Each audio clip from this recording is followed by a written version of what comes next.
Nuevamente de tenerte aquí con nosotros, con el foro LVL, y por supuesto es un honor tener aquí a Carlos Malamud, el representante del Instituto Elcano, el investigador principal del Instituto Elcano, con un tema muy interesante para hoy, muy relevante en geopolítica, llamémoslo así, de hoy en día, ¿no? Que es tan importante. Así que bueno, voy a dejar que Fernando presente. Y nuevamente las puertas abiertas para todos ustedes. Muchas gracias y buenas tardes. Gracias. Que disfruten. Gracias. Buenas tardes y, como es lógico, mis primeras palabras para agradecer la recepción de nuestros anfitriones de la Universidad Schiller, que siempre son tan amables en acoger los actos que proponemos desde LVL y que ya van adquiriendo un ritmo de frecuencia prácticamente todos los meses y no tienen que ver con las vacaciones de Navidad o de verano, pues podemos organizar algún acto con todos ustedes en esta universidad y en este marco tan cómodo, tan grato como es el campus de la Schiller en Madrid. Este debate se nos ocurrió después de una comida que organizó otro buen amigo nuestro y también de la Schiller, que es David Henneberger, director de la Fundación Naumann para España, Italia y Portugal, que fue lamentablemente una comida de despedida, un almuerzo de despedida en el que estuvimos presentes Carlos y yo, y pues, Carlos evocó una tesis interesante en relación con lo que él consideraba que podía tener o no tener de liberal el proyecto de Javier Milei, que es un tema que se plantea en la calle constantemente, quizás porque hablar de liberal pues es algo que es un término que todo el mundo se apropia de, todo el mundo es liberal. Me contaba un amigo que es director de una importante fundación de una empresa española, me decía que él había invitado tiempo atrás a un alto cargo del que fuera gobierno griego, Yanis Varoufakis, que no se distinguía precisamente por posiciones derechistas o centristas, y cuando él explicó el planteamiento del liberalismo, dijo, no, yo soy liberal, dijo Varoufakis. Por lo tanto, pues todo el mundo es liberal. Y la idea era debatir sobre esto, pero debatirlo seriamente y con una persona como Carlos Malamud, que tiene, yo creo que, tres elementos importantes que confluyen en él para convertirse, para ser una autoridad clara en este ámbito de lo que puede ser la definición de lo que él va a desarrollar después. Primero, que es catedrático de Historia de América en la UNED, con lo cual tiene el perfil de lo que significa la historia de los distintos países americanos. Segundo, por poner un orden de referencia, es, por otro lado, investigador principal, como ha dicho Alexandra, del Instituto Elcano para América Latina, precisamente, con lo cual no nos salimos del marco. Y por último, hay que decir que Carlos, nacido en 1951, pues da sus primeros pasos en Buenos Aires, con lo cual pues ya tenemos, digamos, que el círculo completo, las tres patas completas para que efectivamente la charla que nos plantee esta tarde pues sea realmente algo importante para clarificar esta cuestión. De todas formas, serán ustedes los que opinen y en todo caso después, como es costumbre habitual en el foro nuestro LVL y en la Schiller, pues daremos paso después de las palabras de Carlos a un coloquio en el que podamos profundizar en cuanto a las apreciaciones que nos haga el profesor Malamud. Y voy a empezar haciendo una presentación del asunto y voy a intentar referirme a un elemento o a unos elementos que plantea en un briefing que hizo The Economist en relación con Argentina y con Milei, y son unas notas que yo he tomado y que voy a pasar un poco a contar para enmarcar de alguna manera lo que luego Carlos va a desarrollar. Bueno, según The Economist, ya digo, el proyecto de Milei tiene en su programa un planteamiento serio y contiene una de las más importantes dosis de prevalencia del mercado en la economía desde Margaret Thatcher. Sitúa esa referencia, Milei y Thatcher, como dos puntos definitorios de lo que significa la filosofía del mercado. Quizás la clave de su discurso está en las siguientes palabras del presidente de Argentina: todo lo que pueda hacer para remover las interferencias del Estado, lo haré.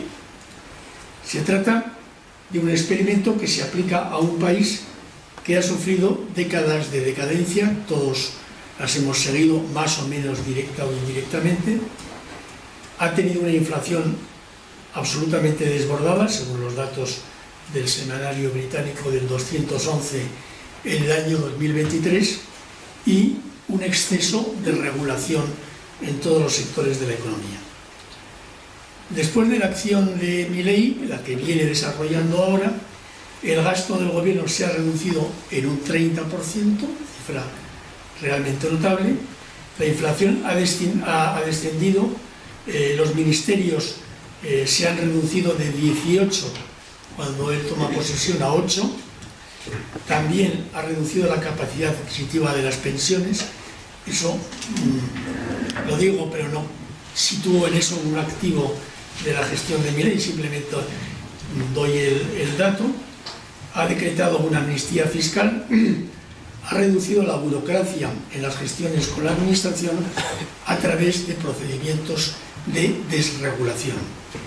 Y también, a pesar de algunas medidas que se han adoptado y que han tenido que ver con elementos que en este momento no podríamos considerar populares, pues ha aumentado la popularidad del personaje. Tenía una pequeña diferencia, pero bueno, yo cito un comentario de un medio de prensa y lo marcará también seguramente luego Carlos, que el índice de pobreza se ha incrementado del 40 al 53 y también el de desempleo. Es verdad que la moneda, el peso, está sobrevalorado y se hace eco el medio a que hago referencia a que hay muchos autobuses que llevan a gente de compras a Chile porque los precios en ese país vecino son bastante más baratos que en Argentina. En el aspecto político existen dudas acerca de si Milei estaría o no poniendo en riesgo los controles democráticos. Este es un tema que a mí me gustaría que luego Carlos profundizara en ellos. En el caso muy especialmente del Poder Judicial, que ya vemos por experiencias más o menos cercanas que es uno de los elementos fundamentales de contrapeso que existen en los sistemas democráticos. Y en parecido sentido se encuentran sus posiciones respecto del aborto, los derechos de algunos grupos sexuales o su posición en relación con el cambio climático. No situaba The Economist nada en relación con la posición de Milei en relación con la Organización Mundial de la Salud, porque es relativamente reciente, pero también en ese punto conviene quizás detenerse como uno de los elementos de reflexión. Y hecha la presentación de la persona que nos va a dirigir la palabra y enmarcado de alguna manera 4 o 5 puntos de los que sitúan la referencia de lo que está pasando en Argentina con su presidente, cedo la palabra a Carlos agradeciéndole muy sinceramente la disposición que ha tenido con nosotros en participar en este acto que seguro nos va a, yo creo que nos va a ayudar a comprender mejor no solo si es o no un proyecto liberal, sino en realidad en qué consiste el proyecto de Milei. Gracias, Fernando. Buenas tardes a todos. La verdad que es un verdadero gusto estar aquí esta tarde en una sesión del foro LVL. Muchas gracias por la invitación. Muchas gracias a la Universidad Schiller también por acogernos esta tarde. Voy a quitar cualquier suspense que pueda haber en torno a la pregunta inicial, si es el de Milei un proyecto liberal. Para hacerlo cortito, no. Puede ser un proyecto libertario, como él se autodefine, pero no es un proyecto liberal. Y es verdad que hay múltiples acepciones de lo que es liberal, de lo que es el liberalismo, pero se mire por donde se mire, inclusive por esa aproximación al mercado de la que hablaba The Economist y la comparación con Margaret Thatcher, tampoco. Inclusive, si uno trasciende lo que es estrictamente la escuela austríaca de economía y se va a otros teóricos económicos del liberalismo como Hayek, por no remontarnos a Adam Smith, pues también ve que la aproximación liberal al tema del mercado y la aproximación libertaria al tema del mercado resultan bastante contradictorias. Y contradictorias también en lo que se supone es el papel del Estado. Desde la perspectiva de Milei, el Estado es una especie de ovni al cual hay que eliminar radicalmente. Pero antes de seguir, me gustaría comenzar planteando una premisa de un comentario que yo hice hace más de un año atrás, cuando recién comenzaba el gobierno de Milei, y es una apropiación de un politólogo argentino que, después de que salió elegido Milei, dijo: esto puede salir mal, pero no debe salir mal. Y no debe salir mal, básicamente, porque si la experiencia de Milei salía mal, parece que no va saliendo tan mal de momento, pero si salía mal, entonces las posibilidades de un descarrilamiento absoluto, no solo de la economía argentina, sino de la sociedad argentina y Argentina como proyecto de país, como proyecto político, corría serios riesgos de hacerse realidad.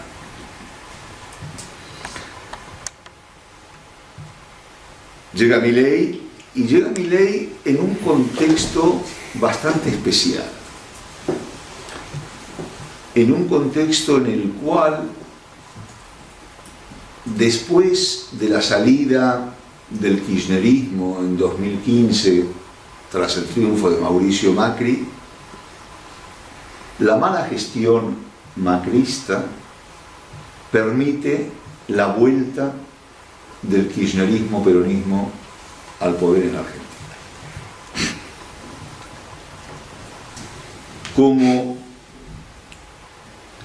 la jefa y dueña del partido Movimiento, Cristina Elizabeth Fernández de Kirchner, sabía que si ella iba de candidata, las posibilidades de salir elegida eran mínimas, dado el gran rechazo que tenía. Iba a ser una competición bastante singular si se medían electoralmente Mauricio Macri y Cristina Kirchner, porque eran los dos personajes con mayor rechazo en la política argentina. Tenían índices de rechazo elevadísimos. Entonces, Cristina Kirchner, que es bastante habilidosa como política, hay que reconocer sus dotes, se ideó una fórmula bastante original en lo que es la política internacional, y es que el número 1 se convierte en número 2 y elige al número 1. No es frecuente. Pero cada vez que Cristina Kirchner ha elegido un alto cargo, ha metido la pata. Le pasó en su día con quien designó como vicepresidente, con Vudú, y le volvió a pasar con Alberto Fernández, que fue un completo desastre como presidente en su gestión, probablemente con escasos parangones en la historia argentina. Entonces, si algo tenía claro la sociedad argentina, era que no estaba dispuesta a tolerar un retorno del kirchnerismo al poder. Era algo que había que evitar a toda costa. Todas las encuestas antes de la elección, bastante antes de la elección, pronosticaban el triunfo del macrismo. Iba a haber unas elecciones internas dentro de la coalición que macristas y radicales con otros partidos habían formado, pero todo indicaba que el nuevo presidente o presidenta iba a salir de las filas de la alianza macrismo radical. Pero esas elecciones internas se convirtieron en una lucha fratricida, en un ejercicio de cainismo absoluto. Y de repente emerge la figura de este personaje singular, Javier Milei. Hasta el año 16, 17, bastante desconocido para el público en general, inclusive para la prensa o para el mundo político. Milei empieza a labrarse un nombre a partir de su presencia en la televisión, donde irrumpe como un gran provocador, pero con una gran habilidad para captar la atención de la audiencia. En el 21 se presenta como candidato a diputado y gana su escaño. Y a partir de ahí decide lanzarse a la carrera presidencial. Inicialmente se le daban escasas posibilidades, pero en la medida en que el ruido interno en el PRO aumentaba, sus opciones empiezan a subir. Hasta que en agosto del 22, no, ¿cuándo son las PASO? 23 o 24, sí. No, en agosto, él sube en diciembre del 23. En agosto del 23 son las primarias, donde Milei es el candidato más votado. Lo cual cambia radicalmente de un día para otro todo el escenario político. Y ahí quizá convendría, profesor, que explicara usted cuál es el sistema de primarias en Argentina, que no son como unas primarias de los Estados Unidos de cada partido. Es un sistema que se llama PASO, primarias abiertas, simultáneas y obligatorias. Todo el mundo tiene la obligación de votar. todos los partidos teóricamente eligen en esas primarias sus candidatos, pero salvo contadas excepciones, los candidatos ya están elegidos previamente por los dueños de los partidos o los aparatos de los partidos, y lo que interesa es contar el respaldo que tiene cada uno.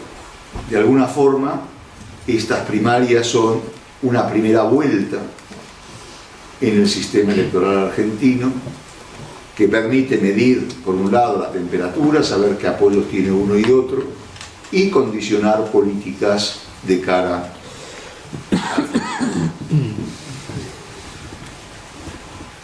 Milei gana las primarias y en las primarias hay una lucha a tres entre el candidato oficialista Massa, que se convierte a efectos de afrontar la lucha electoral en ministro de Economía, Patricia Bullrich, que es la victoriosa en las primarias por la coalición macrista radical, y Milei.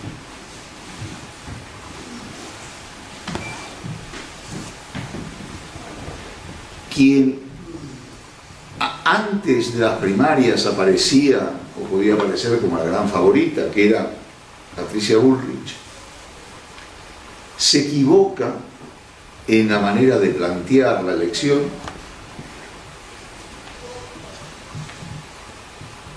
A Patricia Bullrich le bastaba con pasar a la segunda vuelta para ser presidenta. Compitiera con quien compitiera en la segunda vuelta.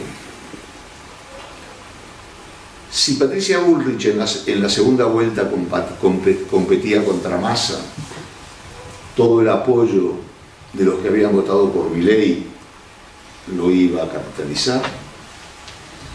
Y si competía en la segunda vuelta contra Milei, iba a recibir buena parte del voto peronista. Pero en vez de convertir a Milei en el enemigo a batir, convirtió a Massa en el enemigo a batir. Entonces, en vez de quedar segunda o primera, quedó tercera y quedó fuera de la carrera electoral. ¿Por qué eligen a Milei? Primero, porque la sociedad argentina estaba cansada de las promesas incumplidas por los políticos. Milei emergía como un outsider, como el candidato antipolítico,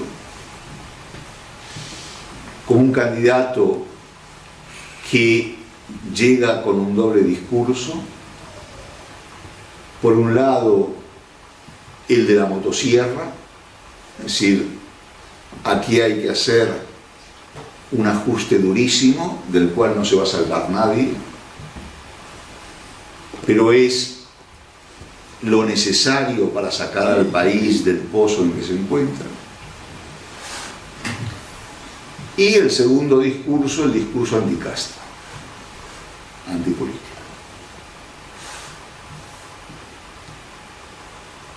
Eso le permite a Milei concurrir a las elecciones, ganarlas y ser elegido presidente. Lo que pasa es que se pone al frente de un gobierno, podríamos decir, algo extraño. ¿Por qué algo extraño? Primero, porque Milei carecía de experiencia en la gestión política. Su paso por la política previo había sido como diputado 2 años antes, pero su conocimiento de los resortes del Estado y el funcionamiento del Estado era muy limitado. No tenía detrás un partido político que lo respaldara y tampoco contaba con poder territorial. No tenía poder parlamentario su grupo parlamentario, tanto en la Cámara de Diputados como la de Senadores, era sumamente pequeño, muy limitado, y tampoco tenía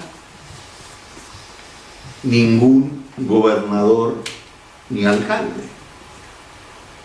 Pues, las posibilidades del juego político se reducían considerablemente. Sin embargo, a pesar de esto, fue capaz, gracias a un durísimo programa de ajuste, de obtener algunos logros inmediatos en política económica que le valieron que el respaldo que tuvo lo mantuviera o lo acrecentara. En diciembre del 23, y la asume el 10 de diciembre, la inflación mensual de ese mes, mensual, fue superior al 25%. La inflación anual proyectada, lo recordaba Fernando, estaba en torno al 300%, 270 y pico por ciento anual.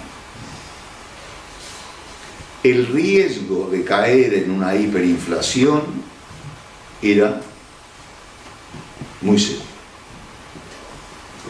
O sea, las posibilidades de hiperinflación estaban ahí y podía producirse en cualquier momento.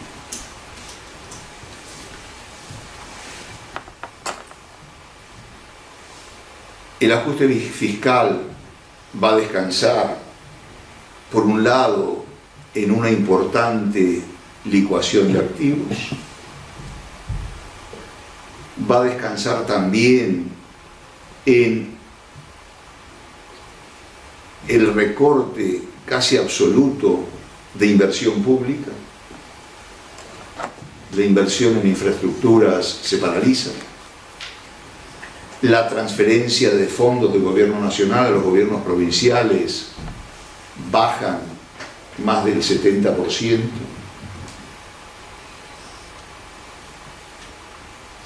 Y al mismo tiempo, los salarios públicos y las pensiones también se reducen de una manera brutal. Eso le permite, por un lado, controlar el déficit público y, por el otro lado, empezar a reducir la inflación. Hoy la inflación mensual está en torno al 3%. Lleva unos meses, 2 o 3 meses, manteniéndose en ese nivel, se resiste a bajar. Obviamente no es lo mismo bajar de casi el 30% mensual al 3% que del 3% al 2%. Entre otras cuestiones, porque ya de por sí la política monetaria adoptada con devaluaciones controladas del 2% mensual pone un piso muy importante, muy firme, a seguir bajando la inflación por debajo de ese 2%. De ahí que una de las últimas medidas en política económica que se adoptó fue reducir la tasa mensual de devaluación del 2 al 1%. Gracias a esto, Milei pudo reducir considerablemente la inflación, reducir el déficit fiscal, controlar el valor del dólar. Cuando él llega, el diferencial entre el dólar oficial y el dólar paralelo, o una de las versiones, de las tantas versiones del dólar paralelo, en este caso el blue, era de más del 70%. Hoy prácticamente no hay diferencia. Entonces, es verdad lo que cita The Economist que mencionaba Fernando sobre el aumento de la pobreza y el aumento del desempleo, pero se trata de cifras de finales del 23. A día de hoy, la pobreza que había aumentado durante la gestión de Milei hasta superar el 50%, ha vuelto a los niveles previos a la llegada de Milei, y el desempleo, sobre todo el desempleo privado, se ha reducido. El público depende cómo se mire, porque uno de los resultados del ajuste ha sido el despido de miles de empleados públicos. Es decir, se han cerrado una gran cantidad de dependencias, no solamente ministerios, una parte importante de una utilidad bastante marginal, dicho sea de paso. Se ha creado una especie de ministerio para reconfigurar el Estado, al frente del cual se puso a un ex gobernador del Banco Central, Federico Sturzenegger, que está llevando adelante algunas iniciativas bastante importantes. Pero bueno, este es un poco el marco en el cual se entronca la presencia de Milei al frente del gobierno en Argentina. Pero vayamos al interrogante de si el proyecto de Milei es un proyecto liberal.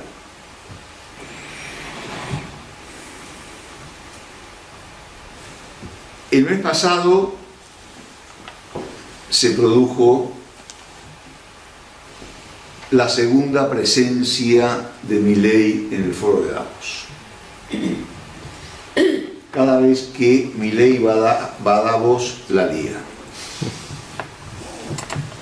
La primera vez porque se dedicó a amonestar a los empresarios sobre lo que es el capitalismo.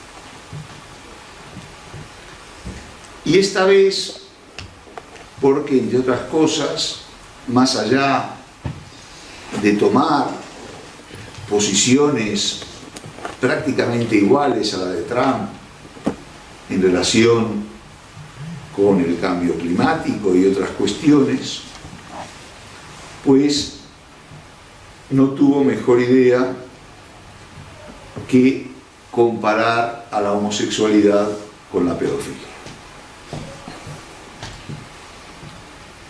Lo cual generó bastante malestar, sobre todo en Argentina. Luego dijo que él no había dicho lo que dijo, intentó matizar sus opiniones, pero ahí está Internet para lo bueno y para lo malo.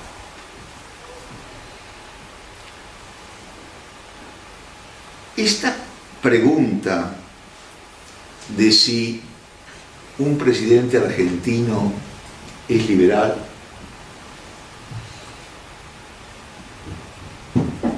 de vez en cuando se repite. No se repetía o no se planteaba en el siglo XIX, cuando una parte importante de los presidentes argentinos tenían un sustrato liberal bastante importante, pero con la presencia de Carlos Menem al frente del gobierno y su política económica neoliberal, por lo menos así se reconocía,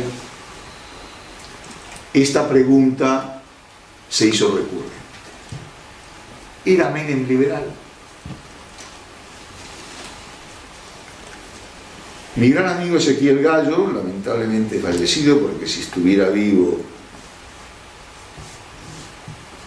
la gestión de Milei le provocaría graves conflictos políticos e ideológicos. Publicó incluso un brillante artículo en Revista de Occidente en torno al no liberalismo de Carlos. Hoy, un colega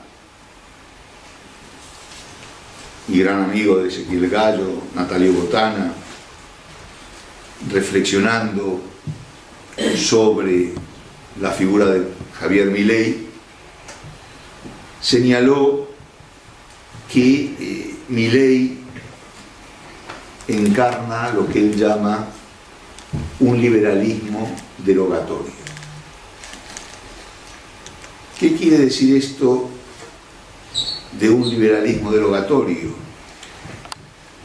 Quiere decir que Milei busca eliminar determinadas creencias sociales de los argentinos. Si algo son los argentinos, son profundamente estatistas. Y creencias sociales que tienen que ver con la educación, con la salud y con la seguridad social. Y por lo tanto, Milei, que busca eliminar todo tipo de gasto público para que sea la espontaneidad humana o la fuerza de los mercados la que solucione todo, evidentemente va en contra de esto. Y también señaló Botana en otra oportunidad que Milei lo que proclama es una verdad absoluta de forma permanente, y que quien no piensa como él debe ser sometido a los mayores escarnios, a los mayores insultos. Pero lo grave no es que eso de que quien no piensa como él debe ser sometido a los mayores escarnios o insultos se proyecta hacia afuera, hacia sus enemigos políticos. No. Los que más sufren son sus aliados, sus teóricos amigos, sus respaldos políticos.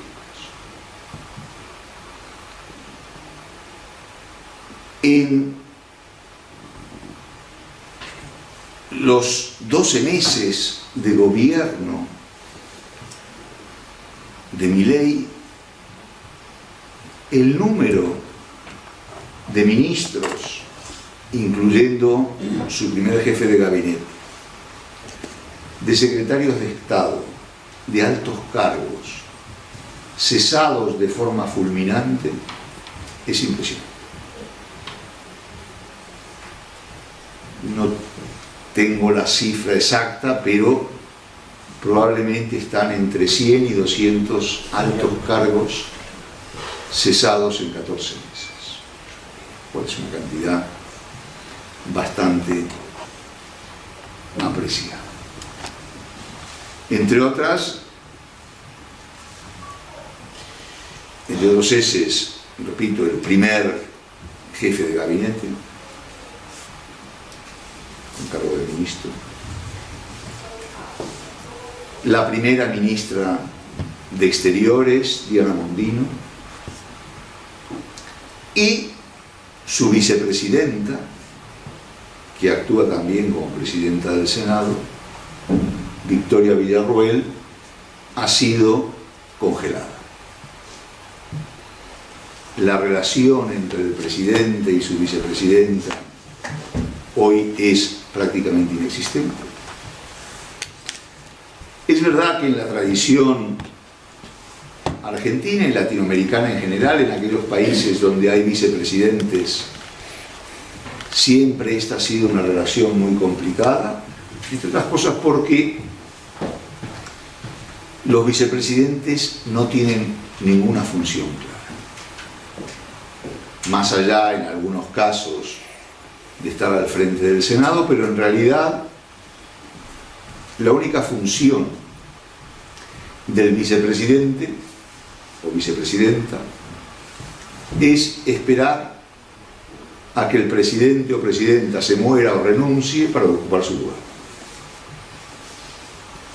Lo cual es fuente de muchas suspicacias. Pero bien,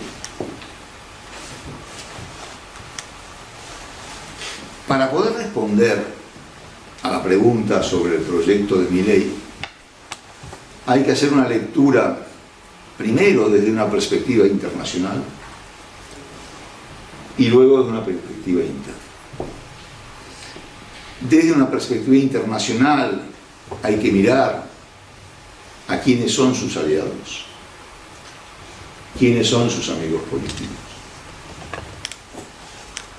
Y ahí quienes emergen con más fuerza son personajes como Donald Trump, como Elon Musk o como la señora Meloni. Todos ellos reputados liberales, como bien se sabe. Internamente,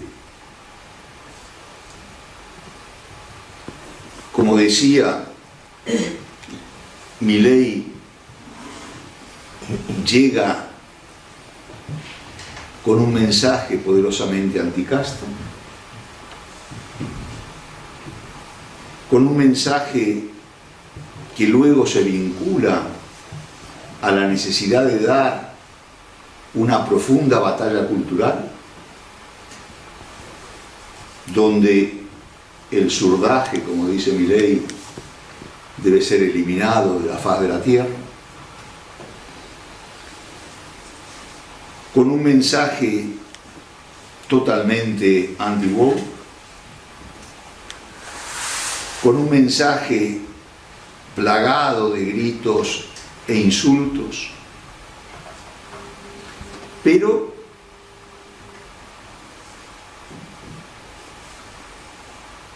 un mensaje que sin embargo todavía, y gracias precisamente a los logros en materia económica y sobre todo en los resultados en la lucha contra la inflación, le permiten tener un sólido respaldo popular. Este está, según las encuestas, por encima del 50% en general. Lo cual, en una situación tan complicada como la Argentina, después de meses de un ajuste brutal, con los grandes sacrificios que ha habido que hacer, con las pérdidas del poder adquisitivo que hubo, etcétera, etcétera, etcétera, sigue siendo relativamente considerable. Y más si tenemos presente que el próximo octubre hay elecciones de medio término, donde Milei puede ampliar su base parlamentaria,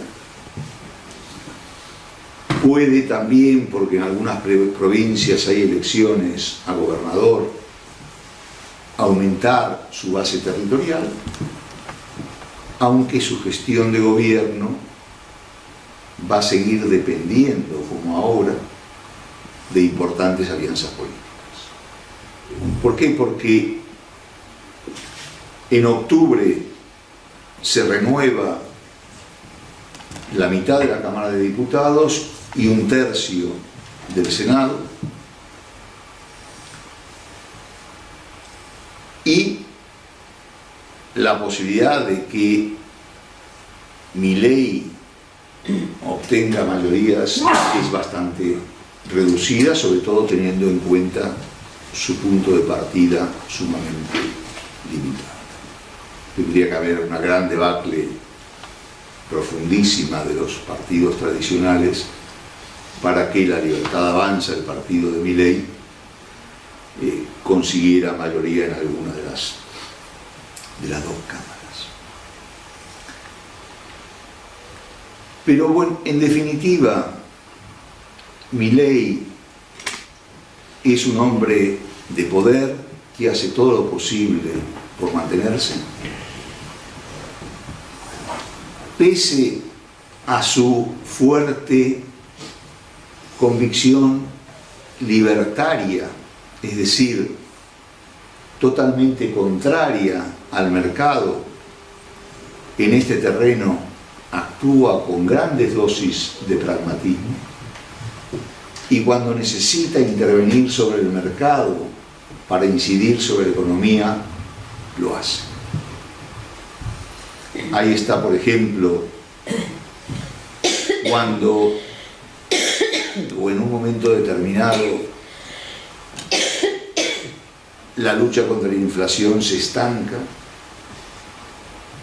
el aumento de los seguros privados de salud, las llamadas prepagas, es totalmente incontrolable y él decide intervenir sobre los seguros privados de salud. Y ya no es el mercado el que interviene, es el gobierno.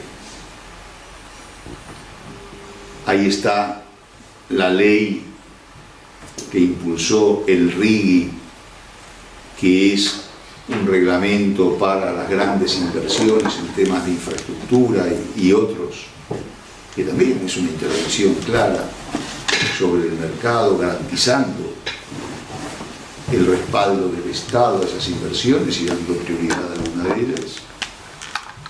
O, por ejemplo, el mantenimiento de un sistema de preferencias arancelarias sumamente proteccionista en Tierra del Fuego, donde, que es la provincia más austral de Argentina, donde lo único que se hace es ensamblar bienes de consumo final.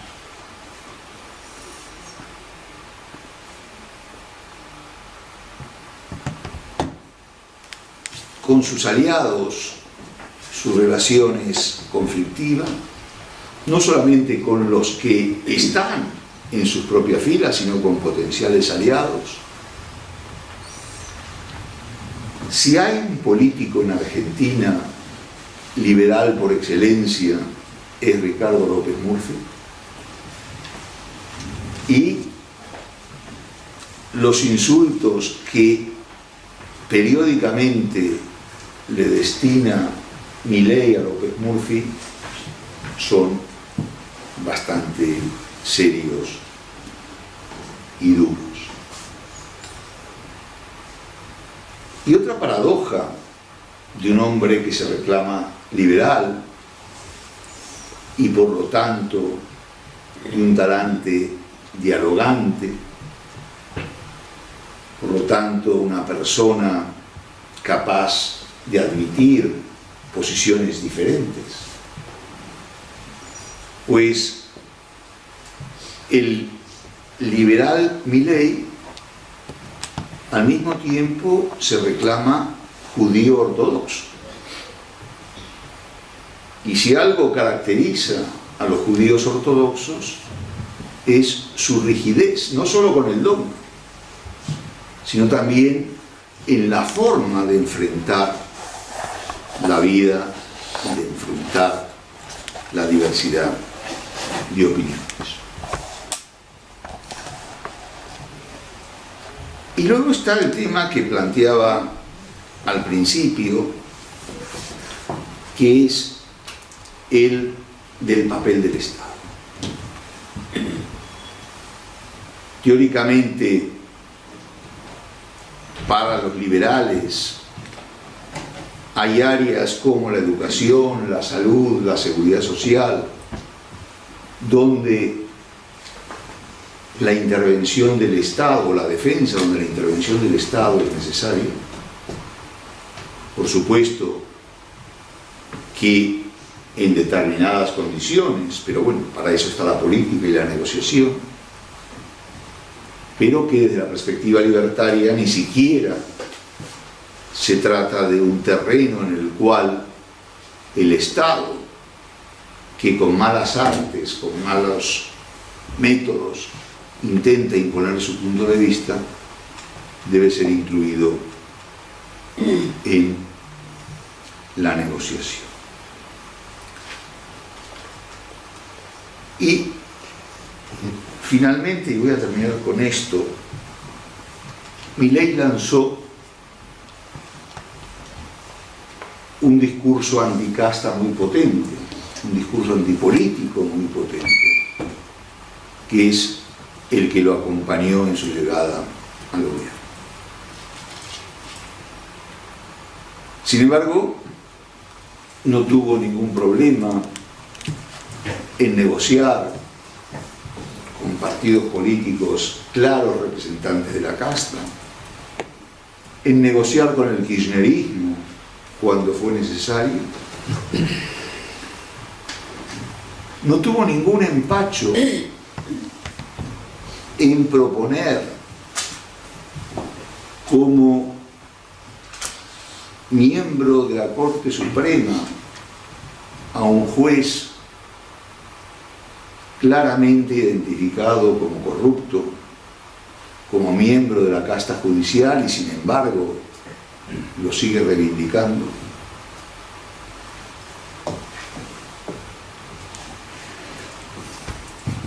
La oposición o parte de la oposición llevó en su día al Parlamento un proyecto de ley de ficha limpia que implicaba que aquel político o política, en este caso le hace política, que tiene una doble condena por casos de corrupción, le hace Cristina Kirchner, no podía presentarse como candidata electoral. Pues bien, cuando el tema llega al Parlamento, Milei retira parte de su grupo parlamentario del recinto y evita que este proyecto de ley se concrete.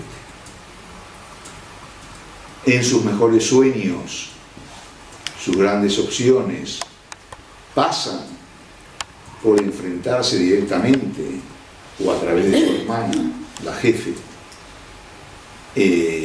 con Cristina Kirchner, y de ahí que hubiera decidido en ese momento proteger. Fue tal el coste político de esa decisión que tuvo que reverla, y ahora en sesiones extraordinarias del Parlamento probablemente este proyecto de ley sea aprobado. Y luego está finalmente la discrecionalidad de sus políticas. Si uno atiende a lo ocurrido en la Embajada Argentina y alrededores, pues puede tener o darse una idea relativamente clara de algunos funcionamientos del gobierno, más allá de la política o de las fricciones personales, por llamarlas de alguna manera, entre el presidente Milei y el presidente Sánchez. Pero yo creo que, en definitiva, y volviendo a mi respuesta inicial sobre si el proyecto de Milei era liberal o no, yo creo que su manera de entender la política, que es muy hábil por otra parte, es una persona sumamente carismática, una persona que ha logrado captar la atención de la opinión pública, en buena medida por un eficaz trabajo en las redes sociales, pero una persona que prácticamente no admite el disenso, que se ha embanderado de la manera que lo ha hecho en una batalla cultural contra los que tiene enfrente, en una persona que se ha mostrado partidaria de cancelar opiniones divergentes. Ahí está su salida también de la Organización Mundial de la Salud en relación con lo que él considera la política nefasta de las cuarentenas, en parte cierta, pero obviamente hay que considerar el momento en el cual estas se produjeron. Por supuesto que las cuarentenas en Argentina superaron todo lo inimaginable. Si aquí la cuarentena fue dura, en Argentina fue no solamente más dura, sino sobre todo mucho más prolongada, afectando la vida cotidiana de una manera mucho más intensa. Pero bueno, lo que sí es cierto es que ahí